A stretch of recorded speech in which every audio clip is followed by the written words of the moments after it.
crossed at the ankle. As Emma continued to tug at her leash, Katherine dropped it. The pug trotted up to him with unrestrained glee. Wayland, for his part, set aside the tumbler of spiced amber liquid he held. Depositing it on the table in the midst of the gathering with one hand, he leaned down with the other to give Emma a hearty scratch. "I see you've been thinking about me, haven't you?" Although his fingers sifted through Emma's fur, his gaze was firmly on Katherine. For a moment she was struck dumb, thinking the comment was aimed at her. Don't be ridiculous. Since he'd returned to London from an extended stay in Scotland with Lord Annandale, Wayland had scarcely given her the time of day. He'd contributed to the last mystery she'd solved simply because he'd had the bad fortune to have been visiting his friend every time she arrived to discuss the case. Was that his excuse today? Surely he, like her, had family engagements to devote himself to attending.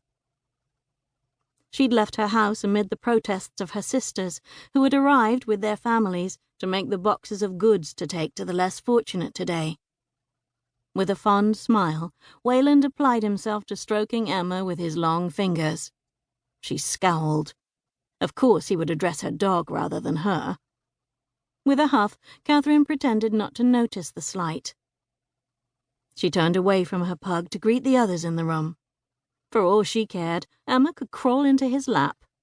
Traitorous, shameless dog. Lord Annandale, the host, was conspicuously absent from the room. His fiancée and Katherine's dear friend, Prudence Berwick, perched on the edge of the sofa.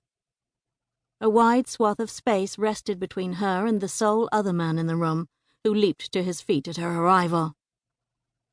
Despite the difference in their stations, Lyle Murphy, an officer at Bow Street, portrayed far better manners than Captain Wayland, the heir to a viscount. Bold relief etched across Lyle's freckled face, as long and narrow as a lanky form. He beckoned her closer to sit between him and Prue. Katherine had to step over Wayland's outstretched legs, between him and the skirts of the woman occupying the elegant chair with its back to the door. "I'm pleased you could attend, Lady Katherine." The remark came not from Lyle, but from the woman facing the sofa. Dressed in elegant rich blue, Lady Lucy Brackley clasped a squat leather-bound tome between her fingers. Although not yet 30, a thread or two of grey had started to creep into the dark hair at her temples, reminiscent of the sharp streak of white her brother, the Duke of Tenwick, sported. She tapped the edge of her notebook on her knee, seeming impatient. Caught between her shrewd gaze and Lyle's frown, Katherine wondered how long the Marchioness had been hounding him for the details of his life. Lady Brackley was constantly on the hunt for more information to use in the novels she penned. In fact, Katherine suspected she attended the meetings of the Royal Society for Investigative Techniques, where they had met, simply to learn of more fodder. The Marchioness could be relentless in the pursuit of knowledge, a trait which now glinted in her velvet-brown eyes.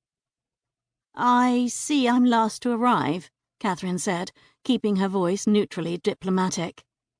"Forgive me, I would have been here sooner if not for a family engagement." With her stepmother, Susanna Irvine's pregnancy, her father had opted to make this year's festivities even grander than usual. Never mind that she wasn't yet far enough along in her pregnancy to show. That fact didn't stop him or the rest of the family from celebrating what might be his and Susanna's last attempt to beget an heir. Although pleased for them both, Katherine had come to yearn for peace and quiet, not to mention a haven from her parents' constant cooing. They acted like newlyweds all over again. Katherine had been old enough upon his remarriage to remember. Prue leaped to diffuse the tension in the air. "You aren't terribly far behind Wayland. Don't think on it." Katherine would prefer not to think of herself and Wayland in the same sentence. Thank goodness her father was too deep in celebrating to investigate the company she kept these days. The very last thing she wanted was to face censure from him over occupying the room with his rival, a detective he loathed. Though